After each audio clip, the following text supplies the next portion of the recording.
Good morning, everyone. It's Mark Weens with Migrationology.com in Thimphu, Bhutan. Today we have a pretty tight schedule, and we are starting off the day. We are walking to the Folk Heritage Museum and Restaurant, which is a kind of museum cultural Bhutanese restaurant. That's where we're heading first, and then we have a little bit of sightseeing to do, and should be a fun day.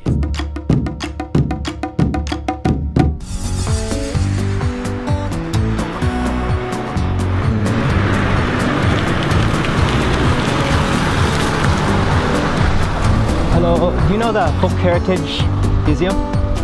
Folk Heritage. We tried to walk, but we ended up getting lost, so we just jumped into a taxi, and we are on our way now to Folk Heritage. Taxi driver just dropped us off at the Folk Heritage Museum and Restaurant. Stepping inside right now, and I know this is a very old Bhutanese house complex, and it doubles as a museum and restaurant. And from what I've heard, they serve very authentic and traditional Bhutanese dishes. So we're gonna walk around, explore the museum, and then eat. We just met with the owner, and she explained to us a little bit about the restaurant, and she really aims to preserve the original and authentic recipes of Bhutanese cuisine, and also use organic, locally grown produce and ingredients from Bhutan, which is really good. She's also a purveyor of Bhutanese cuisine, and so she's traveled around and she has shared Bhutanese cuisine with in other countries as well. And so she is preparing some traditional dishes for us to try, and I am hungry in anticipation.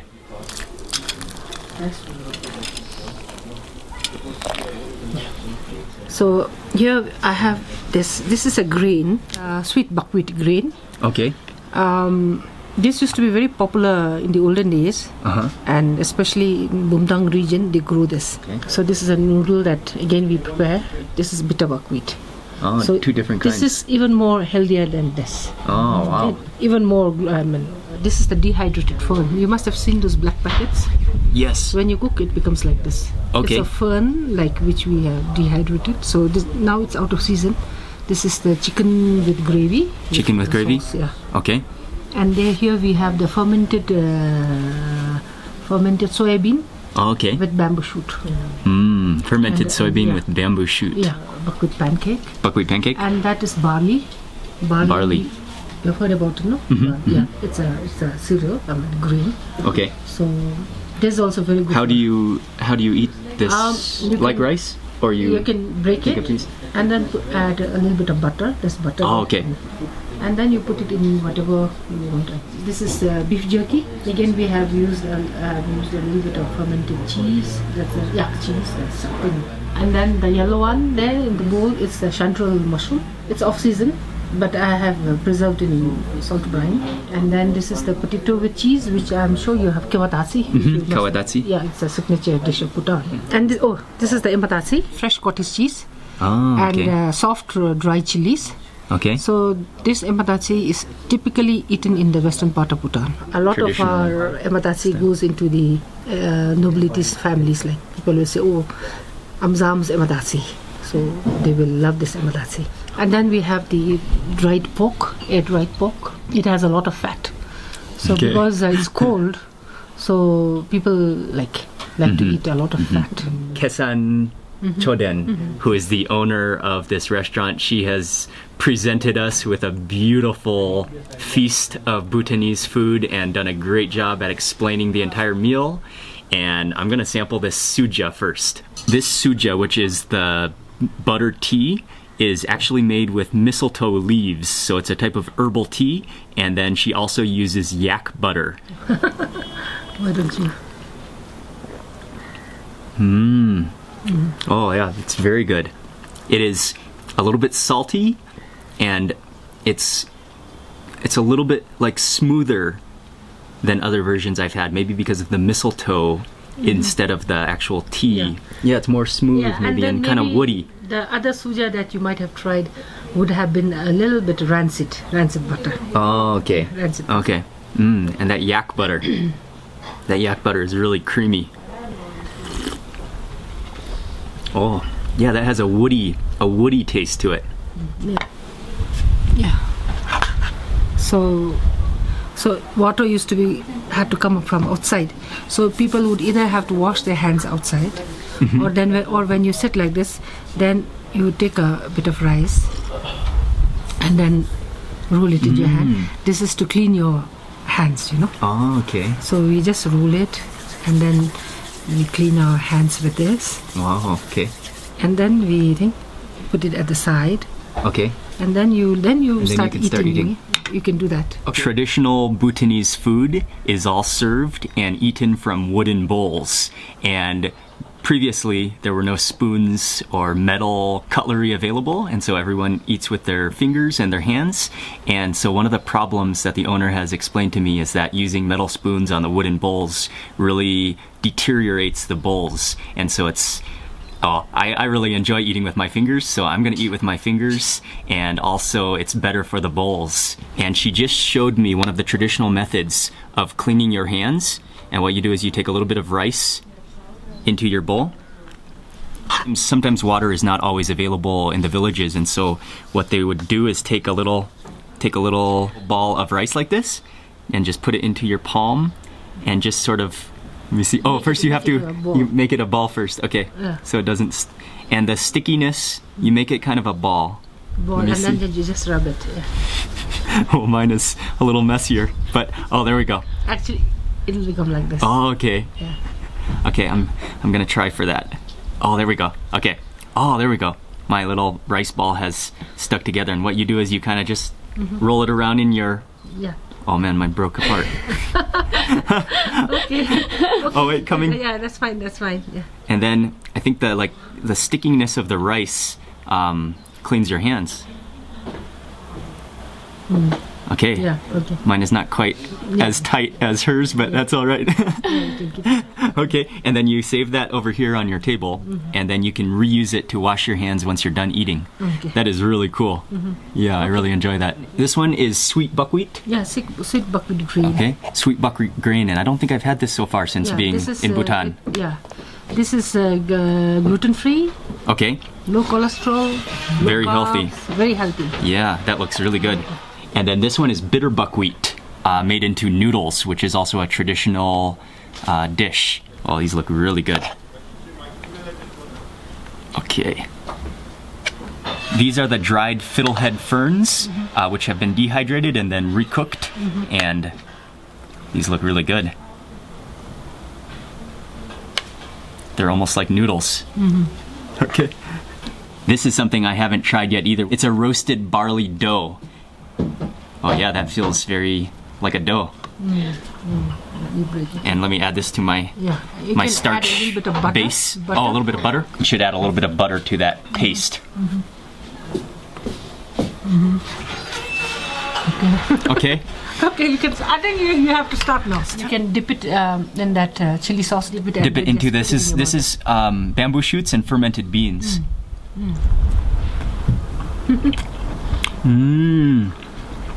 Oh yeah. That is delicious. A very sticky dough. You can definitely taste the fermented beans in that sauce, and plus the kind of sourish bamboo shoots in there with that bamboo shoot crunch. This one is the beef jerky, dried beef, and it's also prepared with some yak cheese. And then I can see some dried chilies also? Yes. Okay. Fermented yak cheese. Fermented yak cheese. Oh yeah. And just eat with the rice? Yeah.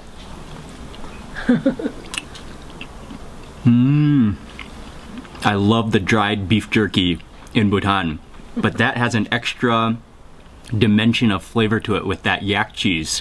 That's like a kind of like a salty, almost blue cheese tasting like coating around the dried beef jerky. And then the beef jerky, again, it's nice and tender and easy to chew and really good. Now you try with the air-dried pork. Oh, okay. The air-dried pork. With the rice. Okay. Where's your rice? Yes. No, the other rice. Oh, the other rice. It is below. Okay, there we go. Okay, yeah. Okay, can you see it, Ying? Yeah. Oh, air-dried pork with chilies and to eat with the rice, and it is quite fatty. Well, almost all fat, but it is very popular to eat, especially in the winter time when it's cold.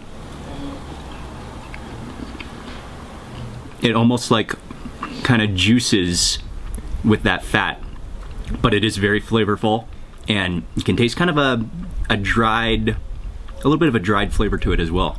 This is the chanterelle mushroom. Okay. Okay. And this is the famous emadasi.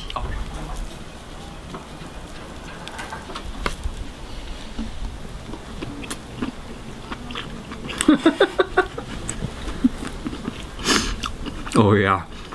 Oh, that's marvelous. Those mushrooms are so good and so meaty. Oh, but what really had some good flavor was that emadasi. Oh, that is glorious. The dried chilies really stand out.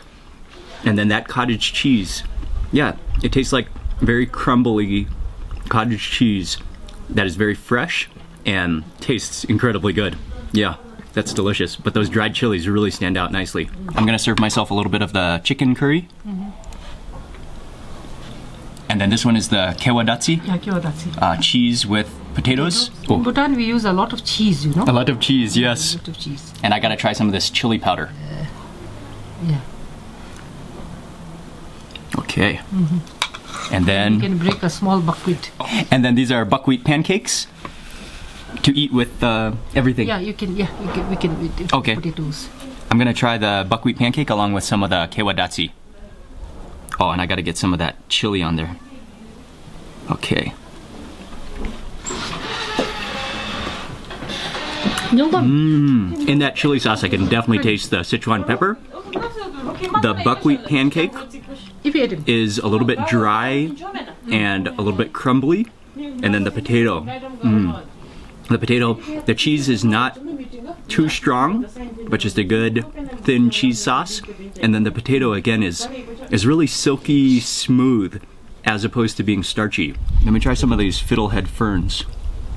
Oh, you haven't tried I it. don't think I've tried.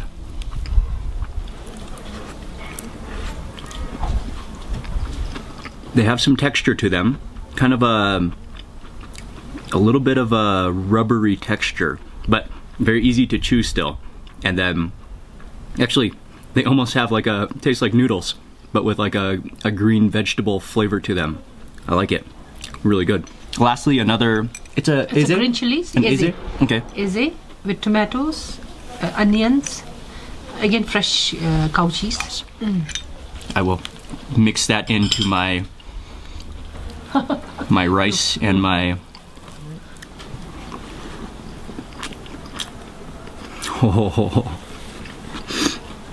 I love that. It's like a salsa, but with cottage cheese in it. Oh, it's so good. I am just loving this meal. The food is extremely good, and in particular this emadasi, which is a different style from what I've had so far, is just exquisitely good. And those mushrooms, but yeah, everything. She has prepared some truly outstanding Bhutanese traditional cuisine. And those noodles, those buckwheat noodles are also delicious.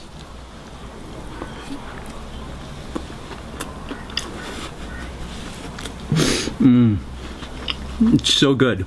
The emadati, those dried chilies, the crumbly cottage cheese, the flavors are just wonderful. I don't know how pretty this is going to be, but I'm definitely going to try.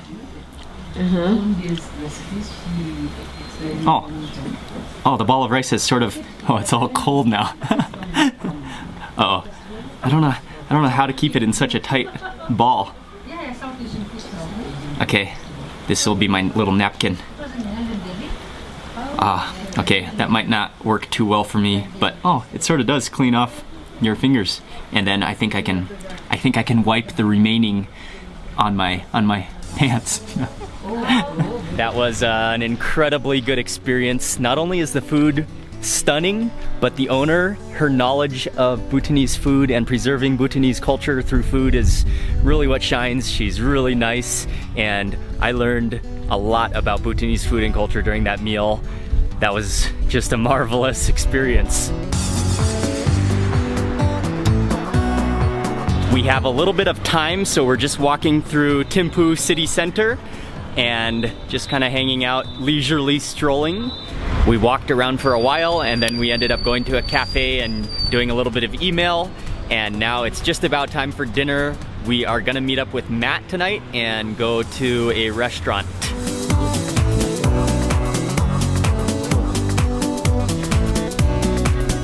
Matt just brought us over to a new restaurant, which is just a really small little hole in the wall, kind of closet-sized restaurant. We got a seat inside, and I think I'm sitting on a plank of wood over some boxes, but it's nice in here and really cold outside, so we just ordered a cup of tea. Oh, that is some good chai. Oh, it's really fragrant with cardamom. You can really taste the cardamom in there.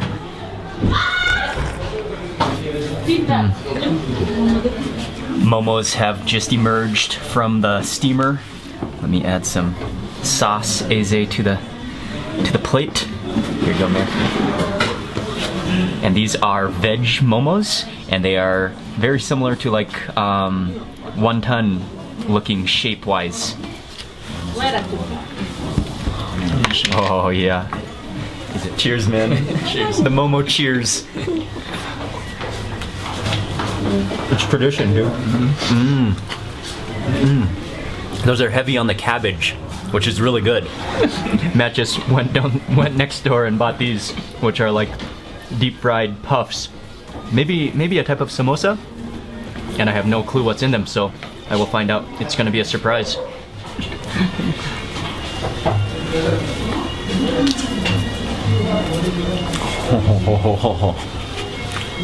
That is just packed tight, full of like masala potatoes. You can taste the cumin in there, and then the wrapper is like it's almost kind of bready, like a roti that's crispy. We also ordered a couple of paratas, which are like fried kind of chapatis, and there's definitely something stuffed inside. Maybe it looks kind of like mashed potatoes, and that is nice and hot and fresh. I will add a little bit of this. Well, this is like I think this is a pickle, a mixed vegetable pickle. And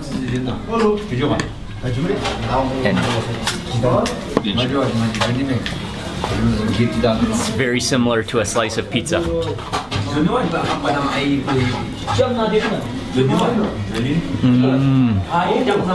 Except it doesn't taste anything like pizza. It's like crispy chapati with, I think that is like mashed potatoes, like kind of silky mashed potatoes in the middle, and maybe just spiced with a hint of cilantro. That was some really good, tasty snack food, and we are now going to proceed on to another little restaurant similar to this, called Hunger Strike. Hunger Strike. I think it's called Hunger Strike, which is another one of Matt's favorite spots. With a name like Hunger Strike, I don't think you can go wrong. Hunger Strike. Paratas and stuff over there, or veggie rolls. They have good momos. They have non-cheese momos also.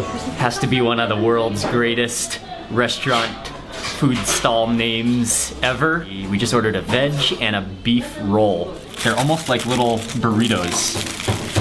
Let's see, let's find out what's in this one. Oh yeah, that's the beef. Gotta dip that in some eze. Oh, I lost a piece of beef. Okay, I'll scoop that back on.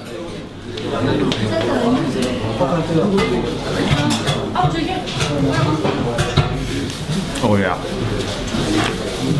That is tasty in that like salty, oily kind of way that tastes so good.